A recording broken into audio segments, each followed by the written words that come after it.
वृंदावन के संत स्वामी रितेश्वर पदयात्रा पर निकले हैं। उन्होंने अब तक 6 राज्यों की यात्रा की है।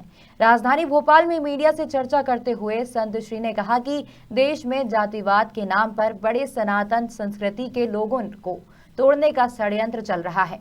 उसके विरुद्ध लोगों में जागरण करने के लिए पदयात्रा कर रहे हैं। लोगों से मिलकर एक अच्छे भारत के निर्माण, सनातन संस्कृति का पालन करने और हिंदुत्व के विकास की बात कर रहे हैं।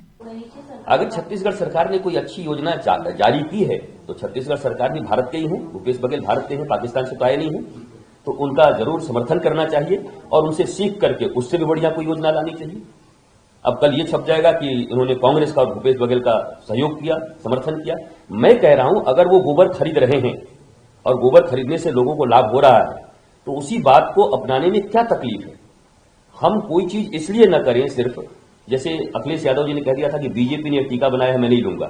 अब बताओ, भारत की सरकार ने टीका बनवाई थी, सबको टीका लेना था, पर ये भाषा तो उनका ठीक नहीं था। मेरे बहुत करीबी हैं, मिल लेते हैं, बातचीत कर लेते हैं, लेकिन उनका ये भाषा ठीक नहीं था।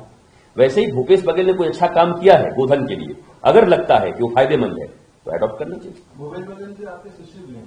नहीं, भूपेश बघेल मुझसे बहुत बार मिले हैं और मैं तो पिछले 4 वर्ष से छत्तीसगढ़ आया भी नहीं। और मेरी आदत है कि अगर मुझसे बहुत ज्यादा कोई करीब आ जाता है तो फिर उस राज्य में मैं नहीं जाता, क्योंकि शासन और सत्ता का दुरुपयोग करने का आरोप मेरे ऊपर न लगे। महाराज जी, आप कल जो जातिवाद के नाम पर जहर घोले जा रहे हैं, चुनाव नजदीक आते ही, चुनाव तो भारतवर्ष में होते ही हैं, लोकतंत्र का यहाँ महापर्व होते रहता है। इतने राज्य हैं कि कोई न कोई चुनाव लगा रहता है, इतनी नगरपालिका है कि कोई न कोई चुनाव लगा रहता है। परंतु ठीक चुनाव के समय में, बड़े चुनावों के समय में, भारत के 500, 800, 1000 वर्ष पहले जो कभी जख्म हुआ करते थे, उन जख्मों को कुरेद कर जातिवाद के नाम पर, ऊंच नीच के नाम पर कहीं न कहीं कोई न कोई राजनीतिक दल वापस आता है और हमारे आज सनातन संस्कृति और हिंदुत्व के विकास और भारत के विकास में पुनः वही टीस घोल देता है। मैं उसके विरुद्ध में लोगों को जागृत करने और भारतवासियों को एक करने के लिए निकला हुआ हूं।